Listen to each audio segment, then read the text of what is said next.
Brother Nashi, how are you? Please post my story, and I want you to read my story with an open heart. To those that are going to judge me, you can judge me, it is okay. I am staying in a location, but I used to stay in a gated community.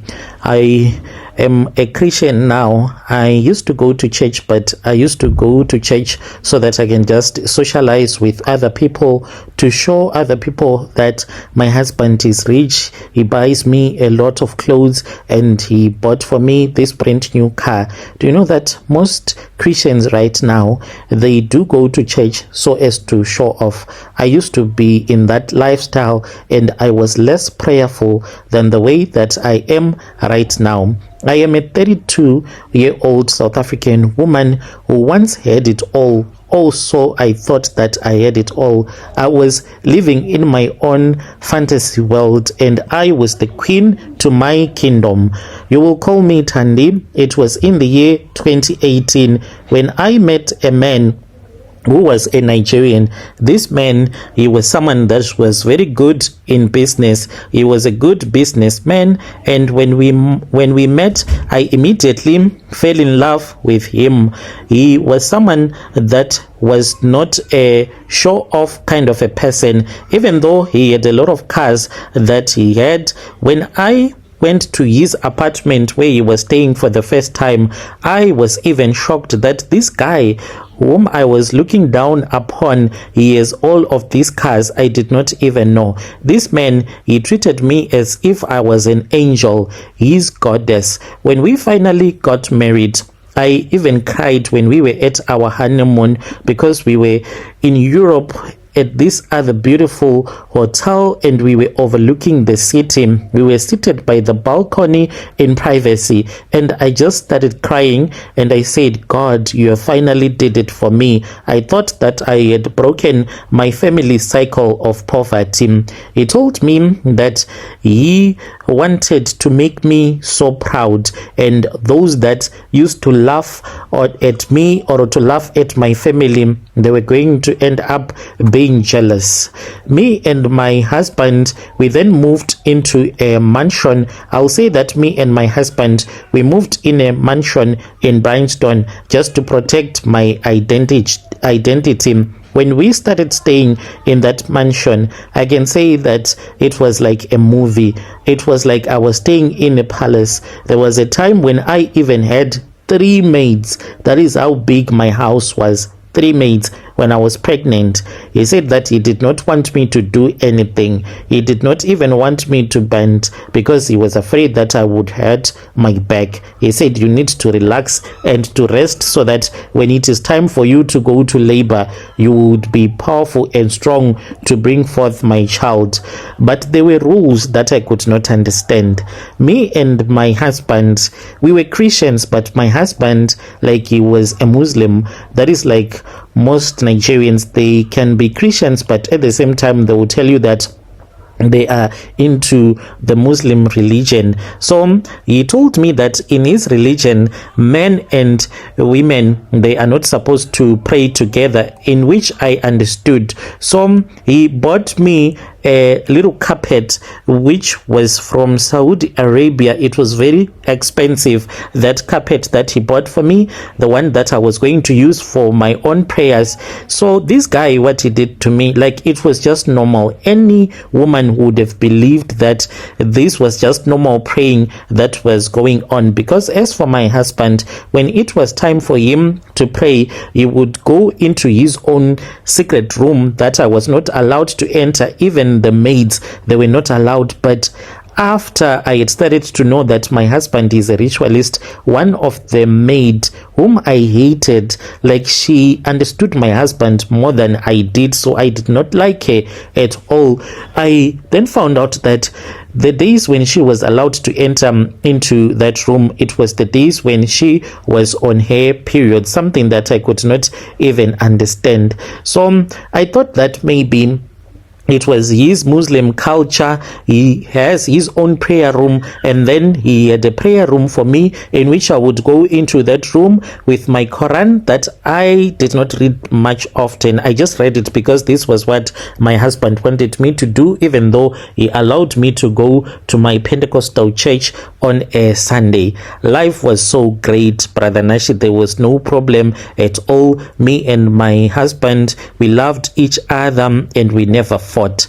Then there was this other couple that moved right next to our mansion, because in the gated community where we were staying, we had a freestanding house, but close to our freestanding house there were these section houses. So there was a house that was so close to our own house. These were like our real neighbors. There was an elderly Zulu couple that came and they started to stay there. I did not like them. Like, I hated those people because they went to this church, the Shembe church, and they used to make noise for me because I loved to sit on the balcony. So these people, they'll be in their own yard doing whatever that they would do, not making like loud noises in the location. They were making like suburb type of noise that can be tolerated but not to be tolerated as such. So I did not like them. I saw them as people that were too backward, who did not understand what the Bible was all about. Sometimes they would be singing in their own garden, and I just did not like it at all. So in my house, things started to happen that I could not understand. When I would go to that room to pray, because when you are in the Muslim religion, you know that you can't pray at any time, right? There is a set time when you are supposed to pray. So when it was time for me to go into that room to pray, I would have this terrifying fear that will suddenly come over me that I could not even understand where this fear was coming from. Like, it was a natural fear all of a sudden that will come over me, such that I would even be afraid to enter into that room. If it happened that my husband was around when he would say, I want us to go and pray, I will not close the door because I'll be afraid to lock myself in that room. Then I started to have like weird visions when I would be in that room, because my husband, he would pray for long and for a long time, and my husband did not want me to leave the room. If it happened that he was still in his own room, I had to wait for him to come and knock on the door and tell me that we were done with the prayers. So I would even go in there, sneak in with my phone. Then there was a day when I dozed off. When I dozed off, Brother Nashi, that was when I saw that there was a woman. This woman, she just had a thin dress that she was wearing, and underneath she was not wearing anything. This woman, they made her to lie down on a bed that was red. Like, it was just a red bed. I had never seen a red bed before, and it was as if it had been soaked in blood. And I asked that woman, what happened to you? Where is this blood coming from? That woman then started to cry. Then she pointed downwards toward a private part. That was when I saw that there was a river of blood that was dropping from there. That was a scary dream that I had when I just took an afternoon nap whilst I was in the prayer room. So I started to see that there were things in my house that I could not even understand. The thing that made me to go right next door so that I can speak with those people and just ask them what was really happening in my life. There was a day when my husband was not around. There was something that just told me to look underneath the bed. When I looked underneath the bed, that was when I saw a photo of me.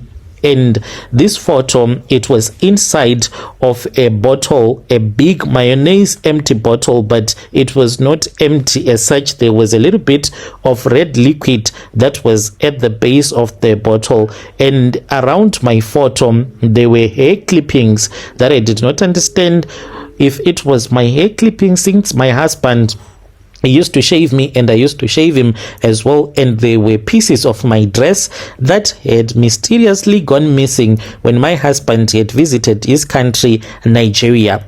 And I thought that maybe one of my maids had stolen my dresses. Yet my husband, he was the one that had taken my dress and cut it up, and he had used pieces of that dress and put it inside that mayonnaise bottle.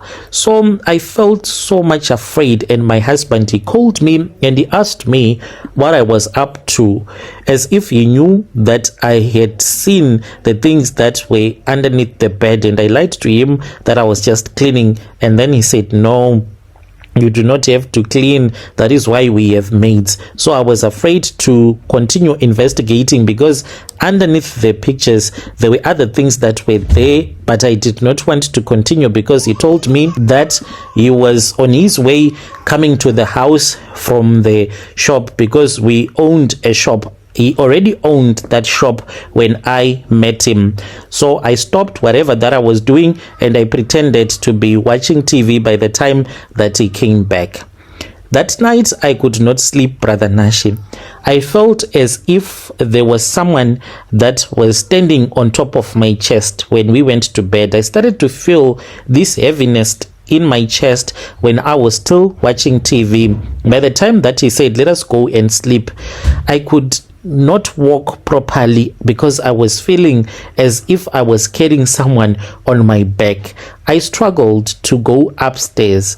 He even asked me if I was okay, if I had a tummy ache, and I said, yes, I'm having a tummy ache. I did not want to show him that there was something that was happening that I could not understand. At night, that was when I was surrounded by darkness. I woke up, Brother Nashi, and I saw that I was surrounded by total darkness. Where this darkness came from, I do not even know, but I saw that in the bedroom, even though it was dark, but there was this darkness just came out of nowhere, like a big black blanket that I was wrapped inside of, and it was so scary. It suffocated me. Like it suffocated my soul. I was unable to move. I was unable to breathe.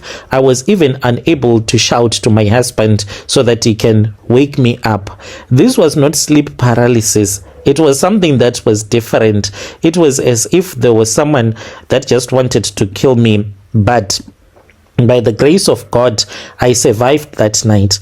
When I woke up, brother, I could not find my husband. He called me the moment that I woke up, and he told me that there was this other friend of his who had a fight with the girlfriend and he had gone there. And I said, what time did you leave? Because I still remember that me and my husband, we went to bed together.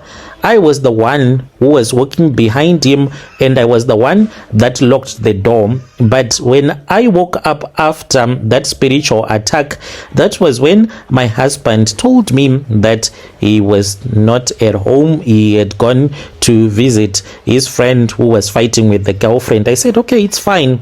I am going to come there, because I knew where this friend was staying. He refused, and I said, you are cheating on me.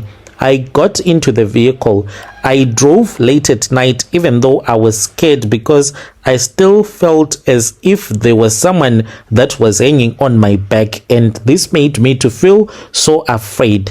When I drove to the place where this Nigerian was staying, I did not see my husband. And my husband arrived a minute after I had arrived at the place where the Nigerian friend was staying, and I knew that there was something that was wrong. We returned back home. We had a shouting competition, shouting at each other.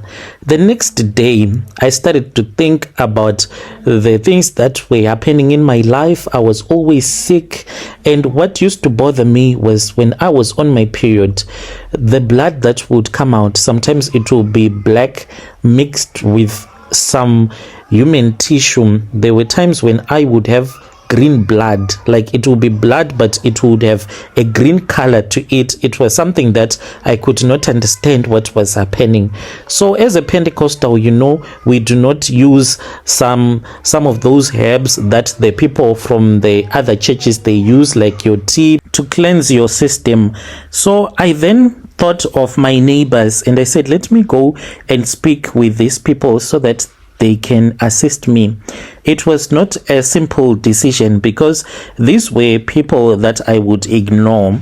Even in the suburbs, you don't speak with your neighbors that much, but when you see people outside and maybe you are driving into your yard or outside of your yard, as a normal person, you can just greet them. But these people, I would ignore them. I would look to the side because they were so boring for me. The noise that they make when they were in their garden, it was so boring for me. I'll be like, these people, why don't they do their Shembe stuff inside of their house? So then I just went to the door and I knocked. They were even shocked to see me. They thought that I was there to complain because I had complained even to the security at the gate once that these people, they were making a lot of noise for me. And I said, no, I'm not here to complain. I am here because I need your advice. And then that was when I told them everything, my whole story. Then the prophet told me that he was going to assist me. He took his Shembe staff and a Bible and he told me to point at my house. He was also facing our house. Then he started to shout, Puma, Puma, leave her right now. I did not understand about what he was doing.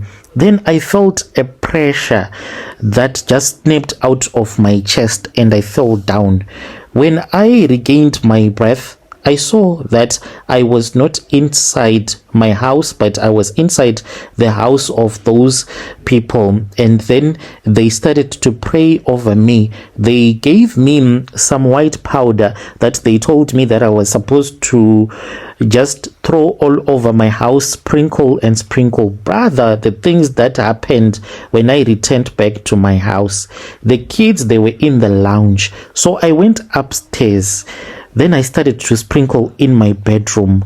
I felt this person that was walking in the bedroom who was angry at me. And I ran downstairs. I could not even stand in the lounge because it was so scary. I heard a voice that shouted. I don't know where this voice was coming from, but I just heard a voice that shouted and said, do you know that there is a person that died in this house? Why are you throwing these things in my house? Yo, it was so scary. The person that spoke, it was as if it was a Nigerian woman who was very mad at me and she was not even happy at me. I returned back to those people and I told them what had happened. They called other people from their church. My husband, when he came back, he was holding a gun. I don't know why he was holding a gun. He just showed us the gun. He did not say anything. He did not point the gun at anyone. He was just holding a gun. He was driving one of the Range Rover that we owned, and then he just stopped and he walked into the yard of those people, and I was there with my kids, and he just showed us the gun, and then he went back to the car. He drove off. I don't know where he went to. This house, it was big. Brother, there was no way that I was ever going to return back to that house alone. I said never. I waited for my mother to send my brother, who came and picked me up, and I told my brother what had happened. My brother was just like, hey, it's witchcraft. It's witchcraft. I told him that I wanted him to assist me to go there to grab my bags. My brother was like, never. I will never go inside. The things that you have told me, it is better that we leave those clothes behind. We left everything. After a couple of months after the divorce, that was when my ex-husband told me that he wanted us to meet because he wanted to give me some of the clothes that were in the house that I had left, because he was staying with his girlfriend there and he did not want it to feel any more uncomfortable. So we had an arrangement as people that had kids together. We had a civilized arrangement, and then we met somewhere else. We went there with a baki, and I picked up my stuff and returned back to the village. It was something, Brother Nashim, that when I speak about it, it's like a movie, but it really happened to me. It happened for real to me. This is my confession. My brother was staying with a man whom I thought was just a normal Muslim guy, but what I did not know was that this guy, he was a satisfied ritualist. Your dear listeners, right there was a message that was sent to me by one of our dear sister. Let us try to speak with our dear sister in the comment section. Strange things indeed, they do happen in this world. The moment that she said, I heard a voice that said, what are you doing? There is someone that died in this house. That was so scary. Let us speak with our dear sister in the comment section. I'll be back with another episode.